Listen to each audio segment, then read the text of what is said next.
Ok. Bom, então quero convidar você a abrir comigo agora a palavra de Deus em Provérbios capítulo 16, verso 33. Estamos de volta aí à nossa série de pregações em Provérbios, estamos quase acabando o livro de Provérbios. E hoje nós vamos ver alguns versículos aqui, alguns capítulos, a maioria deles no capítulo 16. Abra comigo aí Provérbios 16. Agora nós vamos ler apenas o verso 33 e vamos orar. Mas deixe sua Bíblia aberta, que nós vamos continuar olhando alguns textos aí em Provérbios, tá? Provérbios 16, 33. Diz assim a palavra do Senhor. Todos acharam? Amém? Diz assim: a sorte é lançada no colo, mas a decisão vem do Senhor. Até aqui, vamos orar. Senhor, te louvamos pela tua palavra. O meu desejo aqui essa tarde é que o Senhor possa abrir os nossos olhos espirituais, a fim de que nós possamos contemplar o Senhor como o Senhor é, o soberano sobre toda a terra. E isso possa impactar a nossa vida, isso possa fortalecer o nosso coração, isso possa produzir em nós uma resposta de adoração ao Deus soberano. Nós pedimos isso no nome de Jesus. Amém.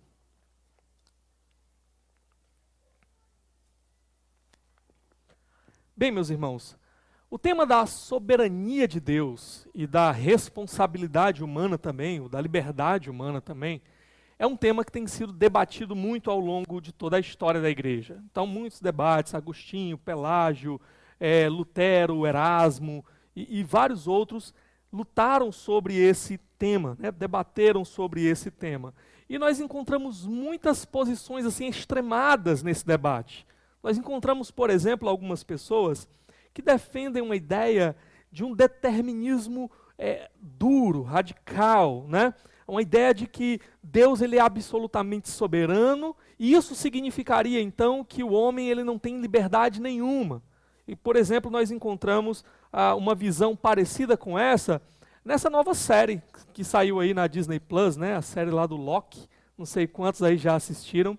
Mas a ideia lá é basicamente de que os homens eles funcionam como se fossem marionetes. Marionetes daquele que está no poder, que controla cada detalhe sobre o universo. Elas estão determinadas a fazer as coisas exatamente do jeito que aquele determinou. E se elas tentarem mudar o curso de alguma forma, elas tiverem ali um momento de vontade diferente daquele determinado, momento ali de liberdade, essa liberdade ela é podada, né? Ela é arrancada dali da história, a fim de que ela continue seguindo aquele ciclo, tá? Então, nesse modelo, a soberania, ela esmaga a liberdade, ela esmaga completamente a vontade, né? Nós temos também outros modelos, por exemplo, um que ficou conhecido como hipercalvinismo, que também seria um extremo aqui dentro desse modelo, certo?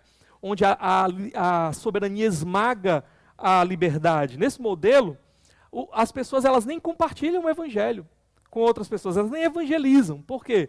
Porque elas entendem que como Deus é soberano, ele vai alcançar todos os seus propósitos no final, então ele vai fazer isso sozinho, né? Então não preciso fazer nada, Deus vai fazer tudo sozinho, tá? Mas por outro lado, nós temos visões que vão para um outro extremo, um extremo onde a liberdade é que começa a devorar a soberania. Um extremo onde, para salvaguardar a liberdade do homem, Deus ele é como se fosse removido do seu trono, e Deus é como se ele não tivesse poder nenhum sobre a história. Por exemplo, nós vemos um modelo chamado de teísmo aberto, e aqui no Brasil ficou conhecido como teologia relacional. Um dos pregadores dessa visão aqui, muito conhecido, foi o Ricardo Gondim, né, da Bethesda, ok? O que eles ensinam? A ideia é que Deus, ele quer um relacionamento verdadeiro, sincero com a humanidade, e por isso, Deus ele abre mão da sua soberania. Ele abre mão, por exemplo, do seu conhecimento acerca do futuro. Para essas pessoas que pregam essa ideia, Deus ele não conhece o que vai acontecer amanhã. Ele abriu mão disso. Por quê? Porque se ele já soubesse o que aconteceria amanhã, então esse relacionamento entre Deus e a humanidade não seria livre. Essa é a ideia deles. Então, por exemplo, ficou muito famoso uma carta que o Gondim escreveu na época lá do tsunami, onde ele dizia que Deus não sabia que aquilo ia acontecer, E que mesmo que Deus soubesse, Deus também não poderia intervir, ele não podia fazer nada, porque senão ele violaria a liberdade do ser humano, que causou tudo aquilo. Mas com certeza Deus estava lá chorando com as pessoas que sofriam naquele evento. Então, nota como nessa visão, né, Deus ele é podado aí da sua onisciência e da sua onipotência. Ok? Outro modelo que a gente encontra são propostas que tentam fazer assim uma espécie de meio termo. Né? Nem um determinismo absoluto, nem essa liberdade absoluta que rouba de Deus a sua soberania. E aqui nós temos 3 visões principais, mais conhecidas. Tá? A primeira delas, que eu destaquei aqui, é o arminianismo. O que o arminianismo ensina? O arminianismo era por causa de um homem chamado Jacó Arminio, que começou a divergir das ideias ali principais da reforma protestante lá na Holanda, então ele criou essa nova maneira de pensar. O que ele defendia? Qual a ideia? Deus ele está no controle de tudo, mas sem controlar tudo. Essa seria a ideia do Armínio. Tá? Então, o Roger Olson, por exemplo, que é um teólogo arminiano muito famoso no Brasil, ele escreve exatamente essa frase no seu livro. Deus está no controle de tudo, sem controlar tudo. O seu controle, ele se basearia em quê? Na presciência de Deus. Então Deus ele olha para o futuro e ele sabe tudo que vai acontecer no futuro. Então ele tem um plano, ele tem algumas coisas que ele quer que aconteçam, que vão acontecer no final, para que o seu nome seja glorificado, etc. Então ele olha para o futuro, ele vê todos os eventos, ele vê como é que a gente ia, o que a gente ia fazer, tá? Então algumas vezes ele interfere, e ele muda ali algumas coisas, ele decreta ali algumas coisas, ele muda aquelas coisas.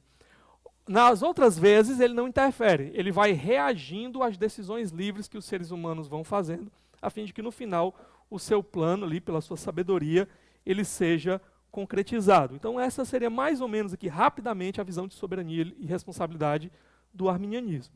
A gente tem uma outra posição, que é a posição de um homem chamado Molina, Luiz de Molina, tá? Que é conhecido como molinismo. O que o Molina lá ensinava, o que o molinismo ensinava? A ideia de que Deus, ele conhece todas as possibilidades. Quando Deus foi criar, ele conhecia todas as possibilidades, tudo que ele poderia fazer, todos os mundos que ele poderia criar. E não só isso, Deus conhece também como os homens reagiriam livremente em qualquer situação que Deus os colocasse.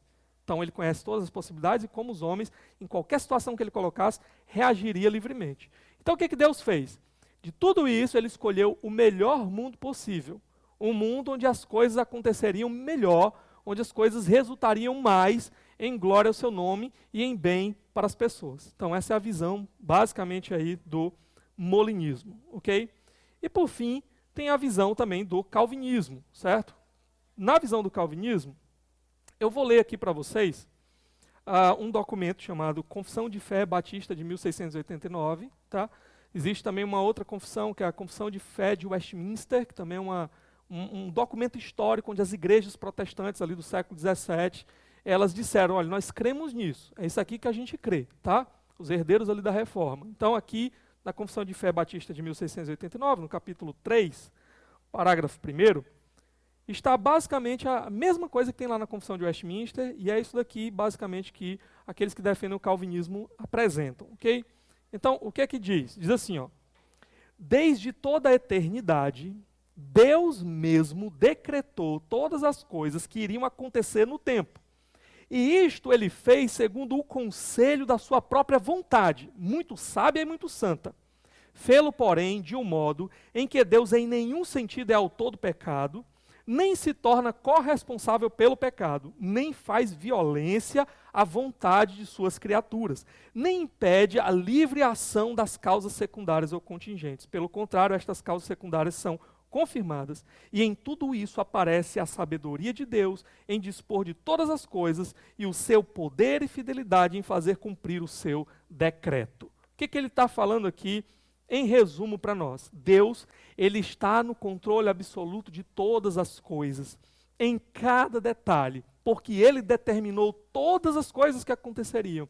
Tudo vai acontecer conforme o plano absoluto de Deus, conforme o decreto de Deus. Mas ele fez todas essas coisas sem violar a vontade humana e a liberdade humana, responsabilidade humana. Essas duas coisas, soberania de um lado e responsabilidade e vontade, liberdade de outro, essas duas coisas elas estão ali em tensão, mas uma não anula a outra. É algo de certa forma misterioso para nós, mas é assim que se revela nas Escrituras. Então essa é a posição aqui do calvinismo, chamada às vezes também de compatibilismo, ok? Deus é completamente soberano sobre cada detalhe, mas nós fazemos as nossas escolhas e somos responsáveis pelas nossas escolhas e vamos responder a Deus porque essas escolhas são exatamente aquelas que nós mesmos gostaríamos de fazer. Isso é compatível. Spurgeon, por exemplo, um pregador batista do século XVIII, se não me falha a memória, ou foi XIX, esqueci agora. Mas é conhecido como o príncipe dos pregadores, tá? Spurgeon, ele dizia assim, olha, eu creio que Deus, ele determinou cada partícula de poeira que paira sobre o ar. Tudo isso está debaixo do seu controle soberano e absoluto.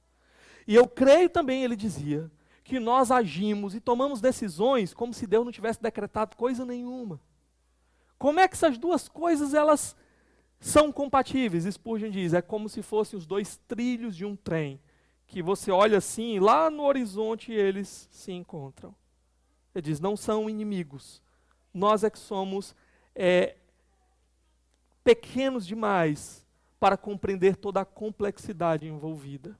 Essa era a ideia do Spurgeon, e eu creio que realmente o que as Escrituras nos ensinam é essa tensão, entre essa soberania absoluta sobre cada detalhe, e sobre a nossa responsabilidade e a nossa liberdade também em cada uma de nossas escolhas. Okay? E eu quero mostrar hoje aqui o que Provérbios diz sobre isso. Provérbios, ele vai nos ensinar exatamente uma visão acerca da soberania absoluta de Deus e essa relação com as nossas escolhas, com a nossa vontade. Tá? Nós vamos ver aqui em Provérbios 3 exemplos dessa soberania absoluta de Deus agindo em todas as coisas. O primeiro está aí no capítulo 16, verso 33, que nós já lemos, mas vou ler aqui de novo para vocês, quando diz, a sorte é lançada no colo, mas a decisão vem do Senhor. O que o autor de Provérbios está nos ensinando aqui? Primeiro, não existe sorte, não existe acaso. O Senhor é soberano sobre cada detalhe. A ideia é que a figura do lançar sortes era uma prática comum realizada para você tomar uma decisão. Então você lançava sortes. Imagina, vamos transportar isso para os nossos dias. Imagina alguém jogando dados, por exemplo. O que o texto estaria dizendo é, o homem ele pode jogar os seus dados, mas o resultado vem de quem? Do Senhor. A sorte é lançada no colo, mas a decisão vem do Senhor. Essa é a ideia. Deus está no controle de cada detalhe. O universo não é caótico, pode parecer para nós muitas vezes, mas o Deus soberano está por detrás, controlando cada evento. O resultado do lançar sortes, o resultado dos dados, vem da decisão soberana de Deus. Quando nós lemos as Escrituras, nós vemos coisas impressionantes. Deus no controle ali de coisas realmente assim, de detalhes impressionantes. Por exemplo, a gente lê lá em 1 Reis capítulo 22, essa história também se repete em Crônicas, tá? Quando o rei Josafá, ele se encontra com o rei Acabe, e eles ali estão decidindo se eles vão entrar numa guerra ou não com outra nação. E aí o que acontece? O rei Josafá diz assim, olha, chama aí os profetas para a gente ouvir o que eles têm a dizer. E Acabe traz os profetas. E os profetas dizem, pode ir, vocês vão vencer, e vai ser bênção e tal. E aí o rei Josafá diz assim, Acabe, não tem nenhum outro profeta aí, não? Acabe diz assim, olha, tem um aí, mas só profetiza coisa ruim para mim. É Micaías, né? Depois manda trazer Micaías. Quando Micaías chega lá, Micaías quer entrar na onda, né? Não, pode ir, vai dar certo, né? E aí o Acabe pega e diz assim, está errado isso daí, né? O homem só profetiza coisa ruim para mim, agora está dizendo que vai dar certo. Aí ele diz, Micaías, fala a verdade. O que é que Deus está mandando você dizer? Ele diz, Deus falou que você vai se acabar todinho. e aí, diz, e os profetas aí estão mentindo, tudinho estão mentindo para você, né? Aí tem um lá que dá uma bofetada nele, etc. Só que o que acontece? No capítulo 22, no verso 34, vai mostrar a cena quando eles chegam lá na guerra. Eles prendem o Micaías, né? Não, tá vendo? Ele só profetiza coisa ruim, é o perturbador de Israel, deixa ele preso aí, a pão e água, né? E vão para a guerra. Aí o Acabe, ele pensa o seguinte: eu vou me disfarçar. Ele chama Josafá e diz assim: ó, tu vai lá com a roupa do rei, tá? Mas eu vou diferente. Aí ele bota assim uma armadura diferente, né? Se disfarça para ninguém reconhecer que ele é o rei. E na hora da batalha o povo corre tudo para cima do Josafá. E ele fica de boa lá. Quando chega lá, ele diz assim: vale, não é ele não. Porque eles tinham recebido a ordem de ir atrás do Acabe, né? Se não é ele não, e agora? Aí, olha como é que o texto diz. Diz que um dos guerreiros lá pega assim um arco, uma flecha, atira assim uma flecha ao acaso, atira para cima aqui, né? Vê o que que dá. E o texto diz que aquela flecha, ela vem e não apenas atinge Acabe, atinge entre as juntas da armadura. Se ele tivesse mirado, ele não tinha acertado, né? Por quê? Para se cumprir aquilo que o profeta tinha dito. Porque Deus estava no controle daquela flecha. E ela caiu exatamente onde deveria cair, para cumprir o plano soberano de Deus. Deus é absolutamente soberano sobre cada detalhe. E Acabe é responsável, porque ele ouviu a mensagem do profeta. Ele não deu ouvidos à mensagem do profeta. Então, essa é a tensão que a Bíblia mostra. Um Deus soberano e os homens responsáveis. Os homens que tomam as suas escolhas como eles querem tomar as suas escolhas, mas essas escolhas não contrariam o plano soberano de Deus. É muito interessante essa prática de lançar sortes aqui, ela aparece até no Novo Testamento. Se você abrir lá comigo em Atos capítulo 1, verso 26, deixa marcado aí em Provérbios, mas vai lá em Atos comigo. Atos capítulo 1, verso 26. É aquele momento em que Pedro, ele sugere que eles têm que fazer uma escolha agora de alguém para substituir o lugar de Judas entre o colégio apostólico ali, tá? E aí, duas alternativas aparecem, né? E aí o que acontece? Atos 1, 26. Olha o que o texto diz. Então tiraram sortes e a sorte caiu sobre Matias. Assim, ele foi acrescentado aos 11 apóstolos. Ok? Então eles tinham duas opções, era José chamado Barsabás e Matias. E na hora lá, como é que nós vamos decidir? Qual dos dois? Os apóstolos tinham lançado os critérios, né? Ó, tem que ser alguém que andou com Jesus, alguém que viu, é testemunho ocular, né? Viu Jesus ressuscitado. Pronto, vamos procurar quem é que vai ser essa pessoa. Apareceu José e apareceu lá a opção de Matias. E agora, são duas excelentes opções. Como é que a gente decide? Eles falam, vamos lançar sortes. Então, lançaram sortes lá, né? Vamos botar os palitinhos aqui, né? Qual é o palitinho menor? Tira aí, né? Tira. Opa, então caiu a sorte sobre esse. Não sabemos exatamente o processo que eles usaram, mas a ideia era como se fosse mais ou menos assim. Vamos lançar os dados, vamos tirar pau ímpar, né? Lançar sortes aqui para escolher quem é que vai ser. Por que eles fizeram isso? E esse não é o único caso que aparece na Bíblia. Exatamente por causa da confiança que eles tinham na soberania de Deus. Num Deus que está no controle de absolutamente tudo.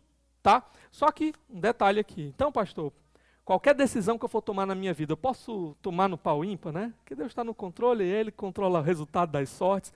Mais uma vez, lembra, Deus nos manda ser responsáveis, tá? Então, nós somos responsabilizados por agirmos irresponsavelmente também.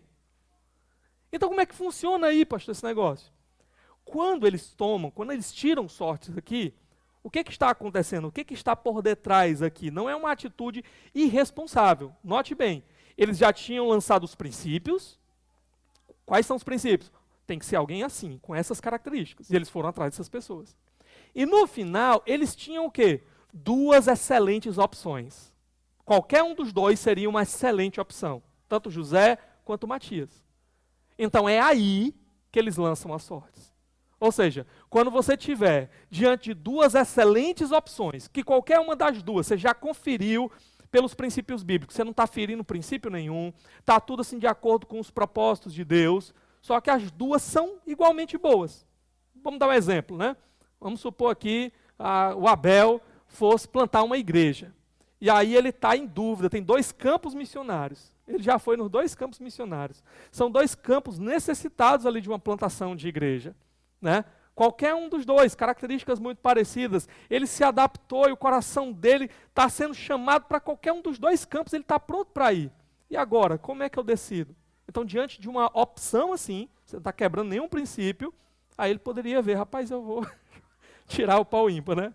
Não, mas essa era a ideia aqui, tá? Hoje em dia a gente não tem agido dessa forma, mas era assim mais ou menos que o povo agia às vezes nos tempos bíblicos, confiando de que o Deus soberano estaria no resultado final. Ele estaria ali controlando o resultado final. Tá bom? Então, essa visão, ela é diferente também dos outros modelos que a gente apresentou aqui. Vocês viram lá, né, com o caso do modelo arminiano, por exemplo, onde Deus ele está no controle sem controlar tudo, né? Tem coisas ali que ele não intervém ou que ele não estava ali realmente no controle e tudo mais. Essa visão não. Deus está no controle absolutamente de tudo. E esse controle absoluto está ali agindo junto com a vontade do ser humano.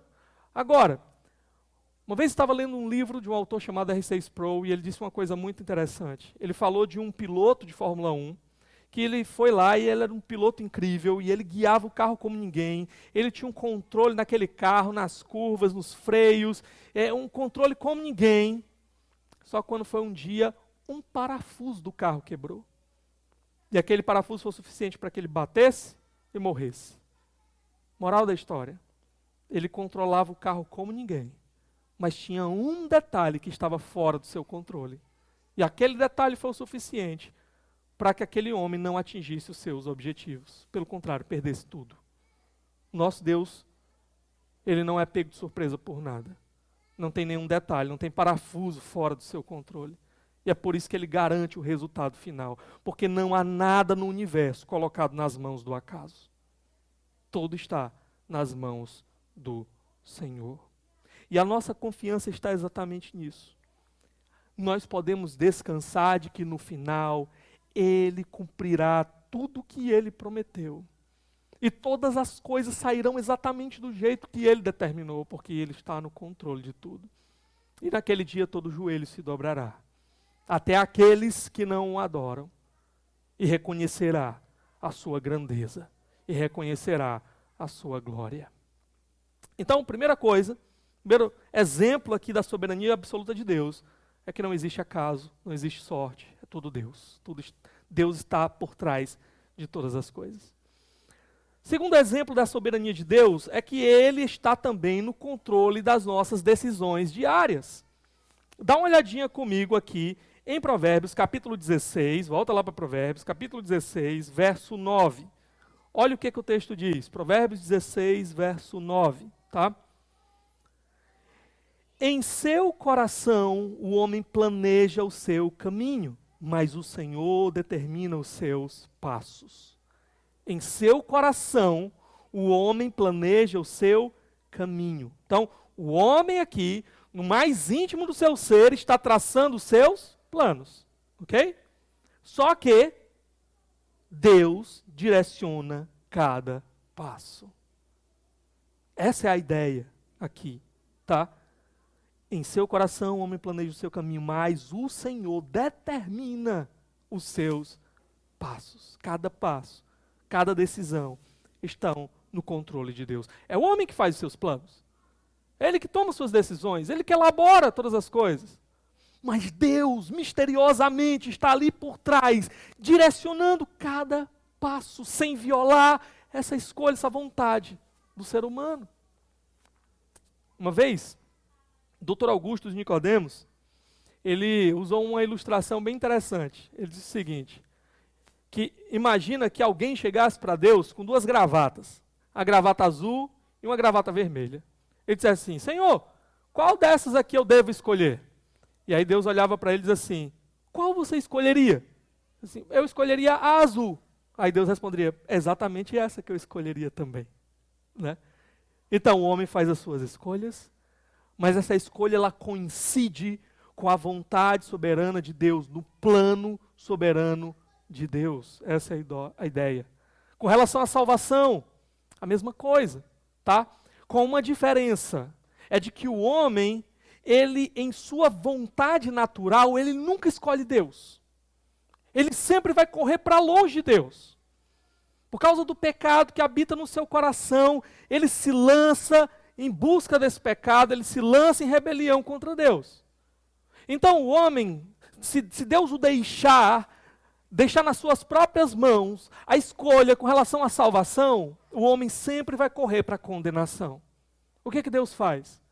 O que Deus faz é que ele vem com o poder do seu Espírito, e no dia do seu poder ele visita aqueles que ele escolheu para agir lá dentro do seu coração, no mais profundo da sua vontade, tirando as vendas espirituais, removendo o coração de pedra, colocando o coração sensível no lugar, a fim de que agora aquele homem possa enxergar a Cristo como ele nunca tinha enxergado antes, e assim ele possa ser salvo. Então o que nós dizemos é que quando alguém se perde, essa pessoa se perde por sua própria vontade, porque foi isso que ela quis ir para longe de Deus. Mas quando alguém é salvo, essa pessoa é salva por causa de Deus. Ela não pode nunca chegar no céu batendo no peito e dizendo, eu fui mais esperto do que os outros, eu fui mais inteligente do que os outros, fui mais espiritual do que os outros. Não, foi Deus.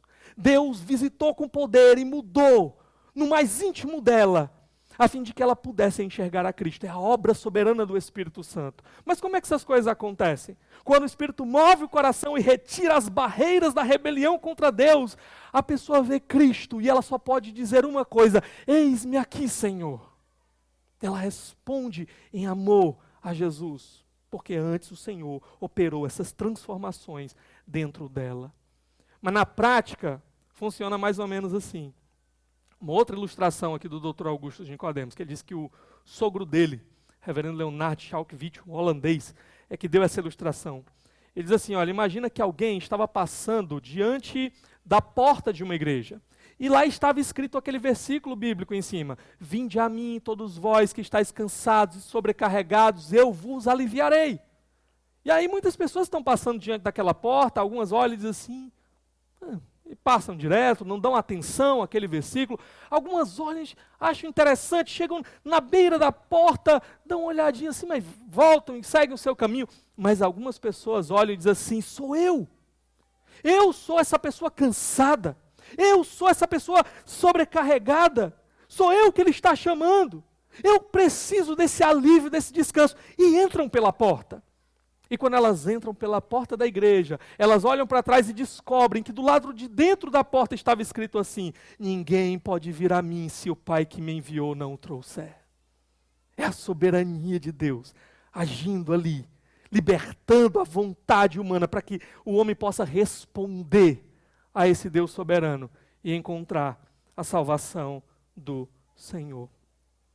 Agora, dá uma olhadinha também no capítulo 19, verso 21. Olha o que o texto ainda fala aqui sobre essa relação das nossas vontades e a soberania absoluta de Deus.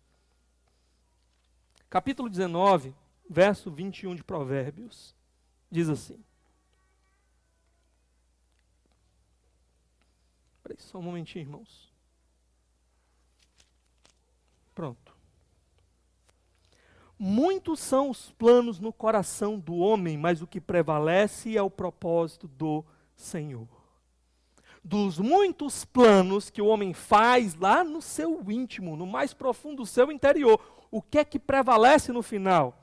Aquilo que está de acordo com o propósito do Senhor, do Deus soberano. É Ele que dá a decisão final. Essa é a ideia aqui, tá? Isso significa que o Senhor, muitas vezes, Ele frustra os nossos planos, ou Ele estabelece os nossos planos, Ele faz nossos planos acontecerem, mas Ele faz isso, frustra ou estabelece, de acordo com a sua vontade soberana. Essa é a ideia aqui, tá? É Deus que abre e quem fecha as portas ao nosso redor. Ele está no controle. Nada é por acaso. Agora, Deus, nesse processo, Ele não está comprometido, por exemplo, com os nossos gostos, com os nossos desejos imediatos, com o que a gente está querendo ali naquela hora. Isso não é o compromisso de Deus. Deus não é aquele pai displicente que, para fazer com que o filho se cale, ele vai dando qualquer coisa que o filho pede. Vai entregando tudo ali, que é para o filho ficar logo quietinho, calado e não incomodá-lo. Não. Deus, ele não está comprometido em que você seja o mais alegre que você pode ser aqui e agora, nesse momento. Não, Deus está comprometido com o seu plano final. Um plano glorioso, um plano bondoso, um plano amoroso, um plano que vai revelar toda a sua majestade. O plano diante de quem todos ficarão de boca aberta e reconhecendo como Ele é sábio, como Ele é justo, como Ele é amoroso, como Ele é bondoso. É com isso que Ele está comprometido. É com o final majestoso do seu plano. Um final que é bom para nós. Um final que coopera em todas as coisas para o bem daqueles que o amam. É com isso que Deus está comprometido. Ok? E é muito interessante que eu acabei de citar aqui para vocês, exatamente Romanos 8, 28, que diz isso para nós, né? Todas as coisas cooperam para o bem daqueles que o amam. Daqueles, segundo o seu propósito, né? Segundo o seu plano, seu propósito. Ele faz todas as coisas cooperar. Ele faz com que esse emaranhado de eventos ao nosso redor, que muitas vezes parece caótico, que muitas vezes a gente não está entendendo nada, no final das contas, chegue lá naquele plano para o nosso bem, para o bem do seu povo. Tem até uma música chamada O Tapeceiro, né, que não sei quantos já viram como é que o tapete ele é confeccionado, né? O tapete vai lá costurando ele, fazendo um bordado nele, e se você olhar o tapete assim por trás, você vai ver um monte de fio assim emaranhado, um negócio feio. Só que aí quando vira o tapete, aí você vê um desenho maravilhoso, um desenho lindo, né, que o tapeceiro bordou. Da nossa perspectiva, muitas vezes nós estamos vendo o tapete por trás e não estamos entendendo nada. Mas no final Deus vira o tapete. E a gente entende que Ele estava lá fazendo todas as coisas cooperarem para o nosso bem. Para o nosso bem. Deus não vai ser frustrado pelas maquinações dos homens. Às vezes os homens acham que têm o poder de frustrar os planos de Deus. É muito interessante que o Salmo 2, versos de 1 a 4, ele vai mostrar exatamente isso. Deixa eu ler aqui para vocês rapidinho. Salmo 2, verso de 1 a 4. Olha o que o texto diz. Por que se amontinam as nações e os povos tramam em vão? Ele fala nações se reunindo ali para tramar, né? E Deus já está dizendo, é em vão. Não vai dar em nada isso daí, né? Mas aí continua. Os reis da terra tomam posição e os governantes conspiram unidos contra o Senhor e contra o seu ungido. E dizem, façamos em pedaço as suas correntes, lancemos de nós as suas algemas. Olha a rebelião. Nós não queremos saber desse Deus. Nós não vamos viver de acordo com esse Deus. Vamos lançar de sobre nós a sua soberania. Vamos lançar de sobre nós as suas algemas. Olha o que diz o verso 4. Do seu trono nos céus, o Senhor põe-se a rir e caçoa deles. Deus olha toda essa atividade, essa luta dos homens, de viverem por eles mesmos, de acharem que não precisam de Deus, que são autônomos, autossuficientes, que podem fazer o que quiserem e no final vão obter os seus resultados. E Deus diz, sabe de nada, inocente, né? Olha os bobinhos, olha o que eles estão tentando fazer. Ele ri deles, ele caçoa deles.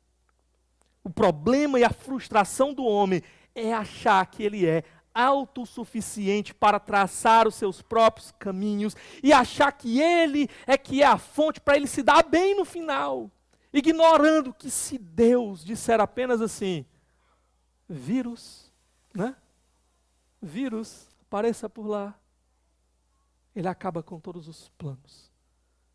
Uma coisa invisível que nós nem enxergamos é o suficiente para Deus frustrar todos os planos dos poderosos e das nações. Eles acham que podem viver sem consultar a Deus, sem se submeter à vontade de Deus. E Deus olha e ri. E Deus olha e diz, como são tolos, todos eles. Dá uma olhadinha ainda. No capítulo 20, verso 24 de Provérbios, que ele vai colocar mais uma vez essa verdade aqui. Capítulo 20, verso 24. Olha o que ele diz. Os passos do homem são dirigidos pelo Senhor.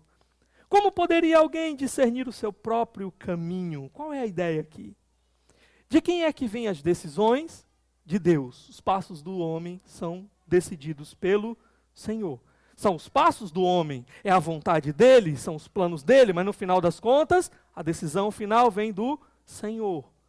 Soberania, responsabilidade, agindo juntos. Deus é que vai prosperar ou que vai frustrar os planos que o homem decidiu, que o homem traçou, ok? Aí ele lança essa pergunta: como o homem pode discernir o seu próprio caminho?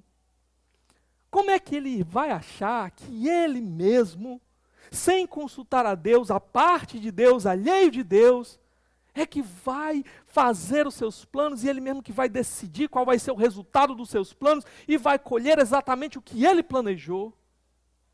Como ele pode ignorar Deus e achar-se que ele mesmo é que é Deus, que está no lugar de Deus, para fazer com que o resultado dos seus planos venha a acontecer sem necessidade de Deus?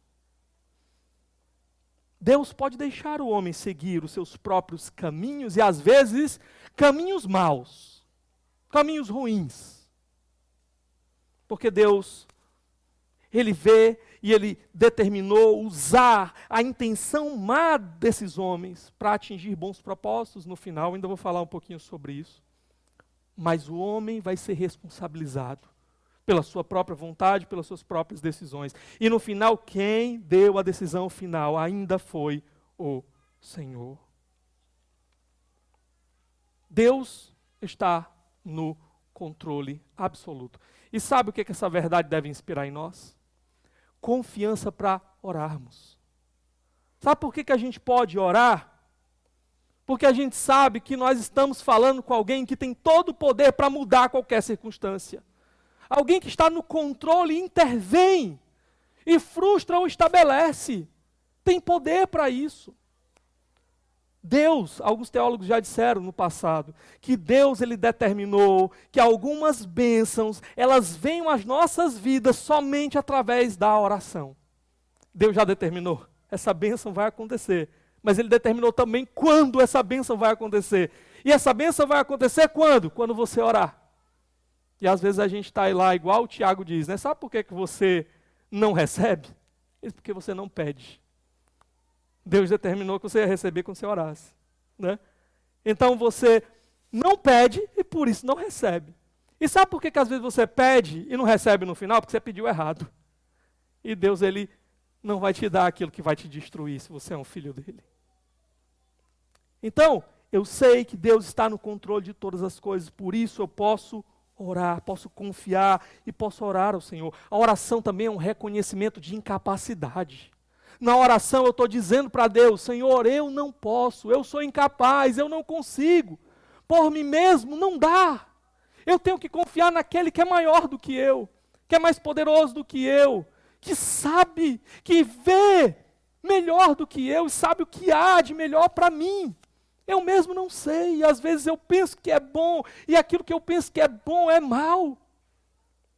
Então nós oramos, confiando nesse Deus absolutamente soberano. O Senhor está nos ensinando aqui também que nós devemos buscar a sua vontade sempre. Ele é soberano, mas o homem não é capaz de discernir os seus próprios caminhos, então quem é que vai discernir? O Senhor. Então quem é que a gente vai buscar quando nós estivermos fazendo os nossos planos? Aquele que é soberano. Nós vamos buscar por Ele. Senhor, o que que Tu quer? O que que Te agrada? Qual é a Tua vontade? O que que vai agradar o Senhor? O que que o Senhor quer que eu faça com a minha vida? O que que o Senhor quer que eu faça com o meu tempo? O que que o Senhor quer que eu faça com os meus dias? O que que o Senhor quer que eu faça com os recursos que o Senhor colocou nas minhas mãos? O que é que vai alegrar o Teu coração, Senhor? É isso que eu quero para a minha vida. E nós só podemos conhecer a vontade do Senhor através da oração. Quando nós oramos, muitas vezes, Deus Ele nos inclina e nos mostra o caminho que nós devemos andar. Através da sua palavra revelada, aqui na Bíblia, Deus mostrou a sua vontade, o que Ele queria para nós. Ele mostrou quais são os seus princípios para a gente julgar as coisas. Então, quando eu vou tomar um passo, dar um passo, eu examino, isso aí está de acordo com a vontade de Deus ou não? A palavra de Deus proíbe isso daí? Ou a palavra de Deus diz que está ok isso daí? Maneira de eu conhecer a vontade do Senhor. Através também de conselhos. Nós pregamos recentemente sobre a importância dos conselhos, não é? Então você procurar conselho de pessoas maduras na fé, que conhecem ao Senhor, que andam com Deus, conhecem a palavra de Deus. Através dessas coisas, Deus vai direcionando, por meio do seu povo, por meio da sua palavra, por meio da oração, Ele vai direcionando a nós, a nos encaixarmos, nos conformarmos com a sua vontade soberana. E assim, termos um bom resultado na nossa vida. Então, outra coisa importantíssima que a gente aprende disso daqui é que nas dificuldades da vida, muitas vezes nós ficamos nos perguntando, o que fazer? O que eu vou fazer agora? E sabe de uma coisa? Quando eu lembro dessa verdade, Deus está no controle. Deus é soberano. Então eu posso não saber o que fazer, mas toda a minha preocupação será, Senhor, se Tu és soberano, controla todas as coisas e faz todas as coisas cooperarem para o meu bem, eu só quero uma coisa, estar no centro da Tua vontade. Quando as coisas estão difíceis, eu não sei para onde ir, as portas se fecham, eu não sei o que fazer, é aí que a minha teologia vem e me ensina o quê? Se preocupe em saber o que agrada a Deus e o que não agrada, e se preocupe em estar na posição que agrada a Deus. Senhor, eu não sei o que fazer, mas eu vou sondar o meu coração, e eu vou saber se as minhas motivações estão corretas diante do Senhor. Eu vou saber se eu cheguei até aqui, Senhor, e aqui estou, mas é um resultado de decisões erradas que eu tomei lá atrás. Se for, Senhor, eu quero corrigir as minhas decisões daqui para frente. Tudo que eu quero agora é simplesmente te agradar. Agora, o que o Senhor quer que te agrada? O que eu posso fazer que te agrada? O Senhor quer que eu ore? Eu vou orar. O Senhor quer que eu leia a Tua palavra? Eu vou ler. O Senhor quer que eu esteja com o Teu povo? Eu vou estar. O Senhor quer que eu corra atrás, por exemplo, de portas de emprego? Eu vou correr. E aí, o que eu faço depois? Lembrando do Deus soberano, lembrando que eu estou numa posição onde eu estou buscando agradar a Deus, eu então vou entrando pelas portas que o Senhor vai abrindo. O Senhor abriu uma porta bem aqui, pronto, é ali que eu vou entrar. Claro, vou examinar antes. Espera aí, Senhor, essa porta te agrada? Ou tem alguma coisa aqui que está errado, que não te agrada? Agrada, pois eu vou entrar aqui. Essa outra aqui, aí o Senhor vai e abre outra ali, pronto, eu vou entrar nessa daqui. E a gente vai então andando segundo a luz que o Senhor vai dando para a gente andar. Confiando o quê? Ele é soberano. E toda a minha preocupação deve ser simplesmente estar vivendo de uma forma que agrada a Ele. E confiando e entrando pelas portas que Ele for abrindo para mim. Sabendo que se eu estou fazendo a vontade dEle, se eu estou buscando andar com Ele, Ele vai fechar as portas certas e vai abrir as portas certas. Então, o que manterá a nossa sanidade nesses momentos de luta, de conflito, de que a gente não sabe o que fazer, não sabe para onde ir, onde nosso coração às vezes está apertado, está machucado, está sangrando, o que vai manter a nossa sanidade no lugar, o que vai nos manter de pé, firmes, avançando ainda com todas as dificuldades, é saber, o meu Pai continua no controle do universo. E o meu Pai quer o que há de melhor para mim. E o meu Pai vai cuidar de mim até o final. Ele me prometeu que se eu pedir um pão, Ele não vai me dar uma cobra. Ele vai fazer todas as coisas e às vezes vai usar coisas até que me machucam, que me ferem. Mas vai usar isso para a glória do nome dEle e para o meu bem. Para transformar a minha vida, para mudar o que precisa ser mudado, para me dar maturidade para lidar com os resultados que virão no final. Sabe, eu tenho percebido que no início do ministério, foi assim na minha vida, foi assim na vida dos meus amigos, colegas de ministério. No início do ministério, Deus parece que vem assim, Ele puxa o tapete, vum, e tira tudo. Dá uma rasteira na gente, a gente cai no chão. Mas sabe por quê? Eu penso que é porque nós não estávamos prontos ainda. Nós não tínhamos maturidade ainda.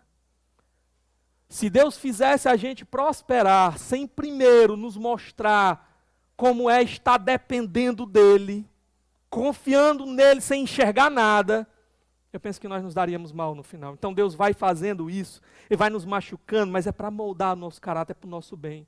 Para depois Ele nos colocar numa posição onde agora a gente tem maturidade, onde agora a gente tem capacidade de levar aquilo do jeito que agrada a Deus, do jeito que é a vontade de Deus. Por fim, nós já vimos aqui, não há acaso, Deus está no controle de tudo.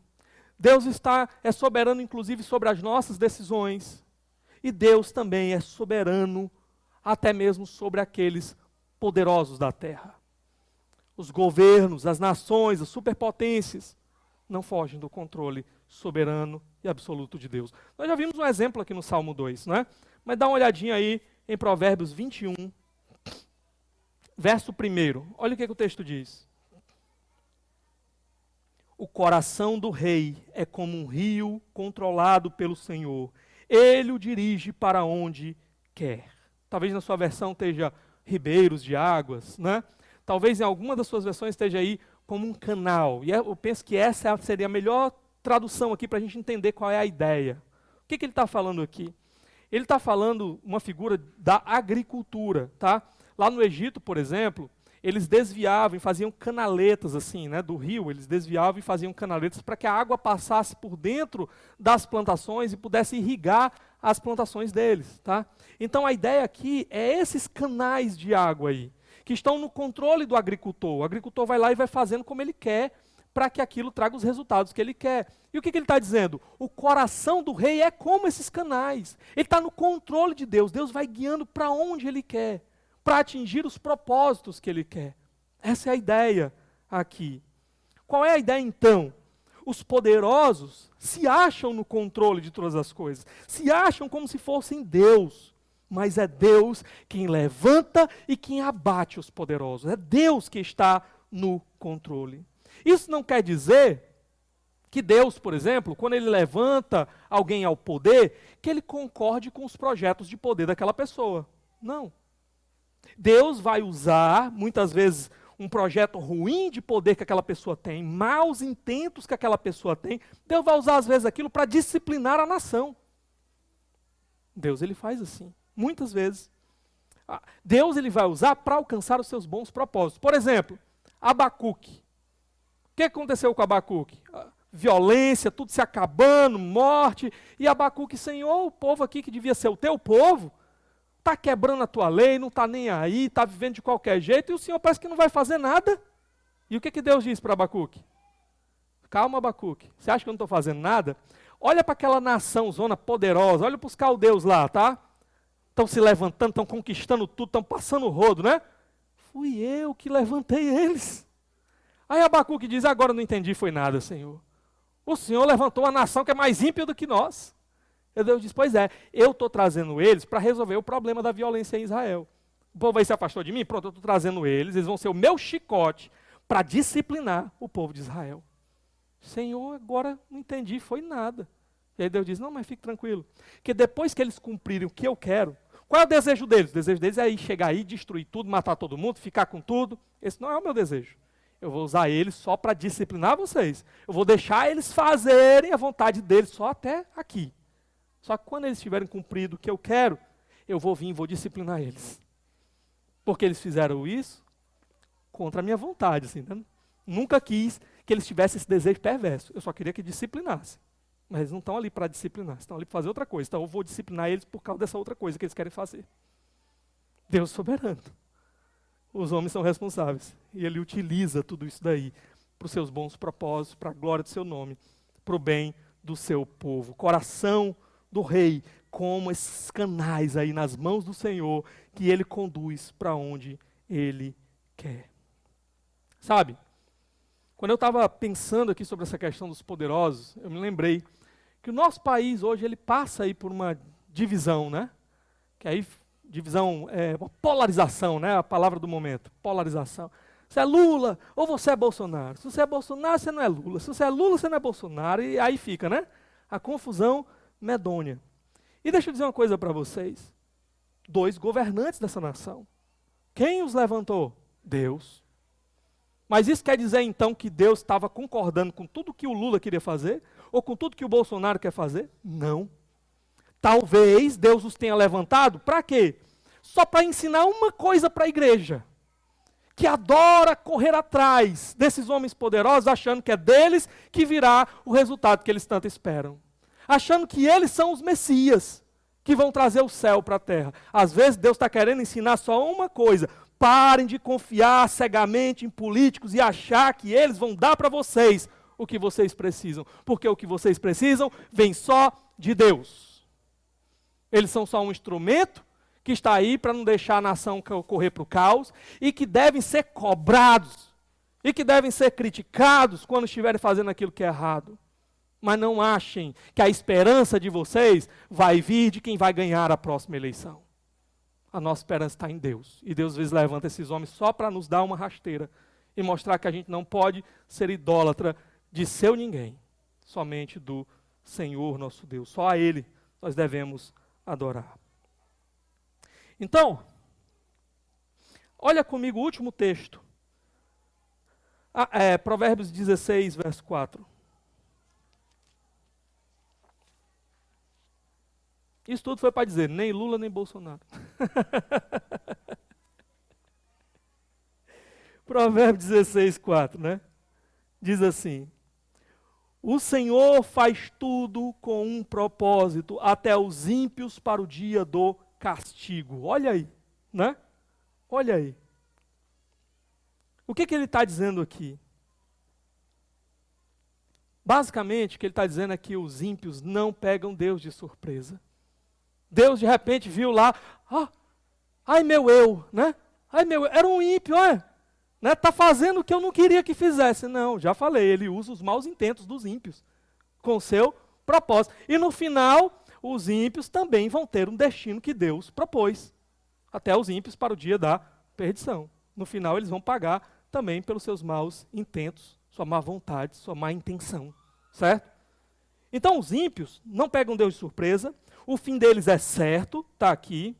E os ímpios, no final, inclusive, vão servir como testemunho da justiça de Deus. Romanos 9 vai dizer que os vasos de ira estão preparados para que Deus revele a sua justiça no final, mostrando ali exatamente o que o pecado merece. A condenação final dos ímpios vai ser para mostrar como Deus é justo, como Ele não concorda com o pecado, e como Ele pune o pecado e não deixa nenhum pecado sem punição. Mas não é por isso que muitas vezes Deus não vai usar até esses ímpios aqui para alcançar bons propósitos para o nosso bem e para a sua glória. Deixa eu dizer isso de outra forma, tá?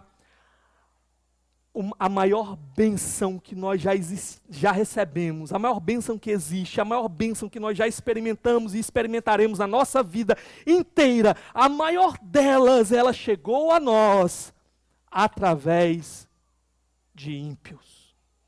Deus no controle, usando a má intenção de ímpios para abençoar o seu povo de um modo que eles nunca seriam abençoados. Quer ver onde é que eu estou tirando isso daí? Atos capítulo 4, verso 27 e 28. Eu disse que era o último texto, o último de Provérbios, tá? Mas esse agora é o último do sermão. Atos 4, verso 26 e 28. Olha aí. Olha só. De fato, Herodes, um ímpio, e Pôncio Pilatos, outro ímpio, reuniram-se com os gentios, outros ímpios, e com o povo de Israel nesta cidade, outros ímpios, para conspirar contra o teu santo servo Jesus, a quem ungiste. Uma reunião de um monte de ímpio para conspirar contra Jesus, o Salvador. Agora olha aí o verso 28. Fizeram o que o teu poder e a tua vontade haviam decidido de antemão que acontecesse. O que foi que aconteceu aqui? Eles se juntaram para matar Jesus. Pastor, mas você disse que essa era a maior de todas as bênçãos. Pois é. Porque a nossa salvação só existe porque um dia esses ímpios conspiraram e mataram Jesus. E sem saber, naquele dia, ele estava sendo moído por causa do meu e do seu pecado. A ira de Deus que deveria cair sobre mim e sobre você, caiu sobre Jesus naquele dia. E Deus usou esses ímpios para que ele tomasse o nosso lugar na cruz e pagasse de uma vez por todas completamente o preço do nosso pecado, a fim de que o Senhor pudesse dizer: agora, pois, não há mais condenação para aqueles que estão em Cristo Jesus, porque o preço foi pago por ele na cruz. A maior de todas as bênçãos que poderia nos chegar, a morte de Jesus no nosso lugar, a sua ressurreição como uma garantia de que aquilo foi aceito. Deus usou esses ímpios para atingir a maior de todas as bênçãos na nossa vida. O que a gente pode fazer então diante desse Deus soberano? Só uma coisa: nós podemos ficar admirados, pasmados, cair sobre os nossos joelhos e dizer: ó Senhor, nós não conseguimos compreender. Ó Senhor, ó profundidade das riquezas, tanto da sabedoria como do conhecimento do Senhor. Quão insondáveis são os teus caminhos, inescrutáveis os seus juízos. Quem conheceu a mente do Senhor? Quem primeiro deu a Ele para depois receber? Porque dele, por Ele, para Ele são todas as coisas. É só isso que a gente pode fazer. Ficar abismados, com os nossos queixos caídos, assombrados, ajoelhados, diante do Deus soberano do universo. Principalmente quando nós nos lembramos que aquele que controla cada detalhe da existência, soberano sobre tudo, Ele mesmo se fez homem.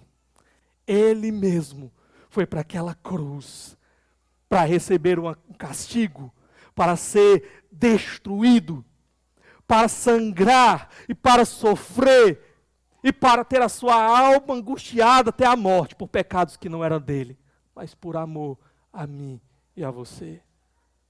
Que nós podemos fazer, senão simplesmente nos curvarmos e adorarmos ao Deus soberano.